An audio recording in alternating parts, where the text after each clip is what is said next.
Au Tchad, Saleh Kizabo, opposant au défunt président Idriss Déby, nommé Premier ministre. Mali, projet de nouvelle constitution.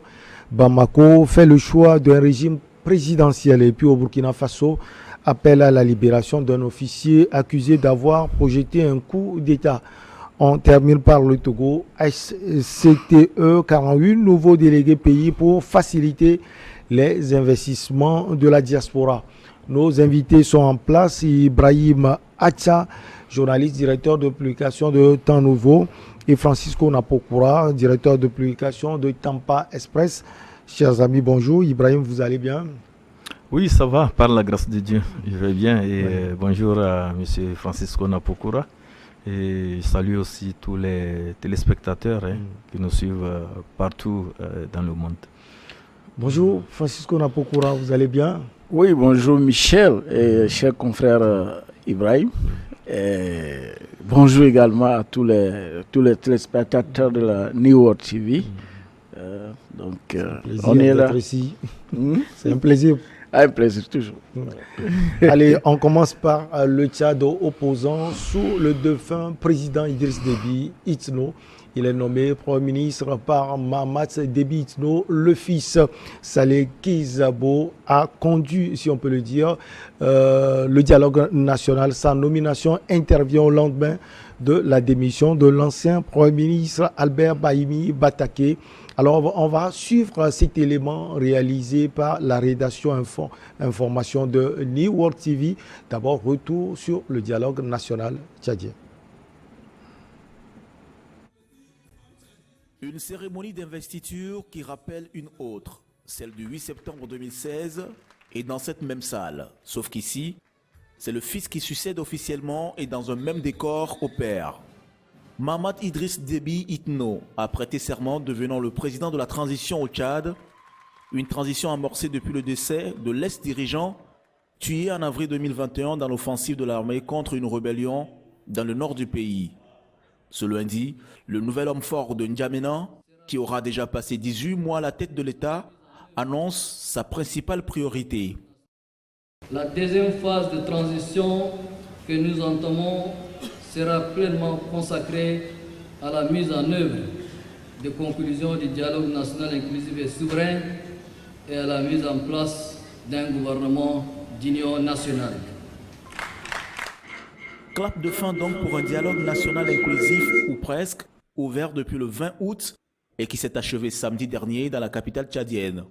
Parmi les principales annonces à l'issue de ce dialogue, boycotté par la majorité de l'opposition politique et par au moins 2 des plus puissants groupes rebelles armés, la modification de la charte de la transition pour notamment augmenter le nombre des membres du Conseil national de transition, le Parlement provisoire. Reste le plus dur, mettre en application toutes ces belles promesses, et ceci dans un délai raisonnable. Idriss Déby fils avait sollicité 24 mois et compte tenir parole. Avant, la tenue d'une éventuelle élection présidentielle qui n'exclut pas la probable candidature du désormais ex-chef de la junte tchadienne. Élément signé Florent Atiogbe. Avant de parler donc de la nomination de Saleh Kizabo, on va se jeter un peu, Francisco Napokura, dans cet exercice. Comment vous avez trouvé le dialogue national tchadien? Vraiment, le Tchad, ce qui vient de se passer, comme aime bien le dire Emmanuel Macron, c'est encore un coup d'État dans un coup d'État. C'est-à-dire que maintenant, on a légitimé, par travers ce dialogue, et on a légitimé le coup d'État de Idriss fils. Parce que normalement, la succession du père Idriss Déby Itno, le maréchal, devait se faire par, disons, l'entremise de du président de l'Assemblée nationale. Je pense que normalement, ce qu'on aurait dû faire à l'issue de ce dialogue, c'était de remettre également et normalement la transition dans les mains du président de l'Assemblée nationale. D'accord? Et c'est lui qui conduit. Sauf qu'il avait dit, lui-même avait dit qu'il était malade. Ben, bien qu'il est malade. Oui, mais ailleurs, les gens ont trouvé la magie d'aller chercher même un second vice-président. Ça veut dire que si le président est empêché, d'accord, le premier vice-président est là, le deuxième est là. Donc, ils n'ont pas à aller chercher le fils Déby pour venir mettre comme chef de la transition. D'abord, c'est le premier point. Le dialogue a été massivement boycotté. Et même, je crois, l'église catholique également a boycotté. Il y a les transformateurs de Succès Masra, on l'a vu voilà. Tout à l'heure. Voilà. Voilà. Et puis le puissant groupe des FACT. Voilà. Maintenant, le résidu qui est resté à la, disons, pour remplir la salle, parce que alors là, ils ont dû faire appel aux partis charnières, comme les gens aiment le dire, pour venir remplir la salle et finir le dialogue. Maintenant, le plus gros est là. C'est la question qui vient d'être posée à la fin. Le plus gros, c'est comment ils vont constituer le conseil, élargir le bureau et permettre, n'est-ce pas, aux autres de rentrer. Et ceux qui ont refusé de participer au dialogue, qui ont déjà vu le diable venir de très loin, mais maintenant, est-ce qu'ils vont être intéressés pour dire nous allons, parce que déjà au départ ils ont senti l'escroquerie qui était derrière, n'est-ce pas, l'organisation de ces assises. Et il faut voir tout le temps, ils ont pris 18 mois pour le faire. Maintenant ils disent ils ont besoin de 24 mois pour organiser les élections. Et après il peut se présenter. Maintenant, oui, il a obtenu disons le chèque en blanc qu'il peut se présenter. Et dans ces conditions, vous imaginez, la guerre ou bien les conflits au niveau de Tchad ne sont pas encore terminés. Alors, dans tous les cas, Saleh Keizabo, lui, il a dit qu'il espère, je viens de vivre un moment exceptionnel. Ça, c'est après le dialogue, avec la fin du dialogue national. Toutes les voies du rassemblement sont offertes aux Tchadiens pour réécrire leur histoire. J'y crois et j'y adhère. Alors, Ibrahim Bacha, Saleh Keizabo, journaliste puis homme politique, il est né à Léré dans le sud-ouest du pays le 27 mars 1947. Il était déjà, comme on l'a dit, opposant au père Idriss Déby Itno. Il s'est présenté aux élections en 1996, 2001, 2006, 2016 et récemment en 2021. Est-ce qu'on peut dire que cet homme connaît ou bien maîtrise ce que le pouvoir ou bien l'opposition, j'allais dire, espère dans ce pays? Non, c'est un homme politique. Il a beaucoup frotté avec l'ancien régime, le régime d'Idriss Déby. Donc c'est quelqu'un qui connaît presque les rouages du pouvoir. Et il sait aussi à peu près les attentes des populations par rapport à la transition qui se déroule actuellement dans le pays. Et donc sa nomination n'était pas une surprise à proprement parler, parce qu'au lendemain de la mort de M. Idriss Déby et son remplacement par le fils Mahamat, il est l'un des opposants au régime à rejoindre rapidement la junte qui régente actuellement le Tchad. Il a reconnu l'autorité du conseil militaire, c'est quoi j'ai dit, il a rejoint. Ouais. Donc voilà, la preuve, c'est qu'il a été désigné comme vice-président au cours de ce dialogue-là qui vient de se dérouler. Et il a, quoi qu'on dise, pris une part active dans la première phase de la transition. Donc il fait partie des éléments sûrs. Des éléments sur qui Mahamat Déby compte pour pouvoir assurer la deuxième phase là de la transition. Et moi, ça ne m'étonne pas sa nomination, parce que je vois un monsieur qui, d'ailleurs même lors d'une interview récemment après sa nomination, il a dit qu'il est prêt à accompagner la transition. Donc ça voudrait dire que c'est un monsieur qui... je ne dirais pas qu'il est rentré dans une compromission, mais il accepte quand même travailler avec les nouvelles autorités du Tchad. Et reste à savoir s'il va, au cours de son parcours, donner des possibilités de rattrapage. Quand je dis rattrapage, c'est-à-dire est-ce qu'ils vont s'ouvrir considérablement aux autres qui ont refusé de répondre à l'appel lancé par la junte par rapport à leur dialogue. Est-ce qu'il va essayer de voir, de mettre en place des mécanismes pour que tous ceux qui ont quitté le pays puissent rentrer? Il y a aussi cette question qui nous taraude l'esprit. Et nous disons que quoi qu'il en soit, c'est que tout ce qu'il aura à faire à la tête de la primature au Tchad, sont les desiderata de Mahamat Idriss Déby qui seront en tout cas satisfaits. Et c'est ce que nous sommes en train de voir actuellement. En tout cas, les Tchadiens sont mi-inquiets, mi-optimistes. On va écouter Saleh Kezabo.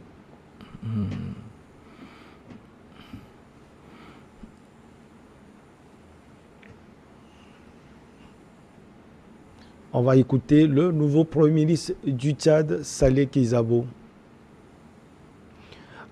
Oui. Nous allons affronter toutes ces difficultés, elles sont nombreuses. Nous l'avons vu pendant 45 jours, on les a décrites de bout en bout. J'étais à l'écoute du dialogue, j'étais à l'écoute du pré-dialogue à Doha, j'étais à l'écoute des autres pré-dialogues en Afrique de l'Ouest. Donc c'est un problème en la matière que je connais et dont j'espère que je pourrai au fur et à mesure en avoir les solutions, les dérouler et les solutionner.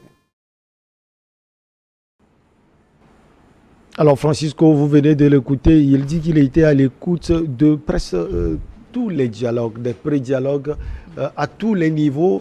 Cela veut dire que c'est l'homme pour réconcilier, si on peut le dire, les Tchadiens qui sont divisés.